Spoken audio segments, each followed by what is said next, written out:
মিঠুন চক্রবর্তী এবং অঞ্জন দত্ত কিন্তু একসাথে। হ্যাঁ বন্ধুরা, আপনারা সবাই জানেন শ্রীমান ভার্সেস শ্রীমতী কিন্তু আসতে চলেছে।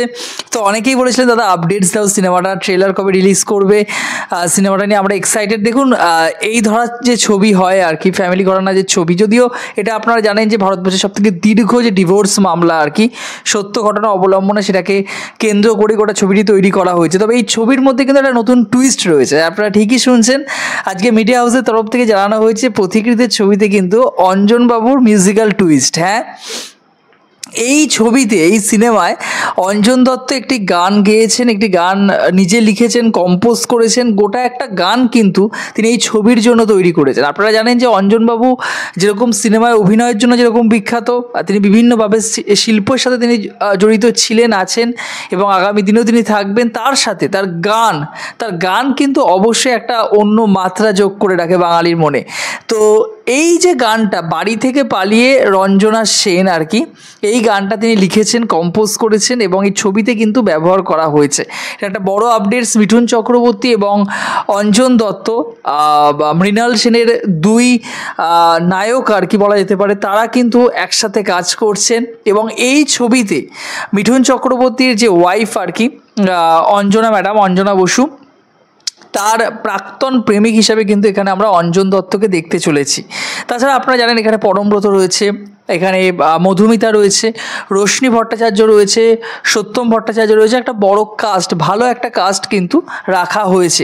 এই ছবির যে মিউজিক্যাল টুইস্ট আর কি, এটা প্রসঙ্গে অঞ্জন দত্ত নিজে জানিয়েছেন মিডিয়াতে যে এটা তার সেকেন্ড ইনিংস বা 2.0 বলা যেতে পারে। নতুনভাবে তিনি ফিরে এসেছেন এবং যে ধারার গান বাংলার দর্শক, বাঙালি পছন্দ করেন, তার গান শুনে এসেছেন, সেই ধারার কিন্তু তিনি গানটি রাখার চেষ্টা করেছেন। এবং পরিচালক নিজে, পথিকৃৎ বসু নিজে জানিয়েছেন, নিজে প্রচণ্ড পরিমাণে তিনি আপ্লুত এবং তিনি জানিয়েছেন যে প্রথমত তিনি মিঠুন চক্রবর্তী এবং অঞ্জন দত্ত দুজনকে একসাথে পেয়েছেন, এটা কিন্তু সবথেকে বড় পাওয়া।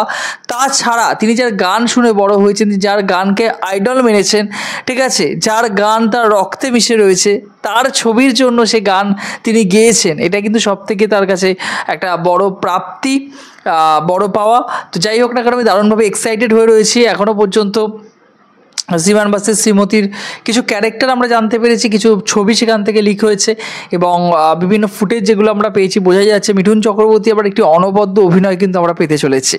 এই ছবির খুব তাড়াতাড়ি ট্রেলার রিলিজ করবে এবং 10 এপ্রিল, হ্যাঁ এটা মার্চ মাস, আর মোটামুটি 1 মাসের মধ্যে কিন্তু আমরা মিঠুন দাকে এবছরের জন্য প্রথমবার কিন্তু বড় পর্দায় দেখতে চলেছি। তারপর তার হিন্দি ছবি রয়েছে, 15ই আগস্ট রিলিজ করবে বিবেক অগ্নিহোত্রীর সাথে। তারপর বছরের শেষে কিন্তু প্রজাপতি 2 রয়েছে। তার মাঝে এখনও পর্যন্ত কোনো আপডেটস নেই। এই বছরে আসার মতো ছবি বলা যায় না। মিঠুন চক্রবর্তীর মতো মানুষ হয়তো কোনো একটা ছবিতে ছোটো কোনো পার্ট করলো বা কোনো একটা অভিনয় হয়তো তাকে আমরা দেখতে পেলাম। যেভাবে তিনি ইনিংস চালিয়ে যাচ্ছেন, যেভাবে প্রতিনিয়ত তাকে আমরা দেখতে পাচ্ছি, এটা কিন্তু সত্যি একটা বড় পাওয়া।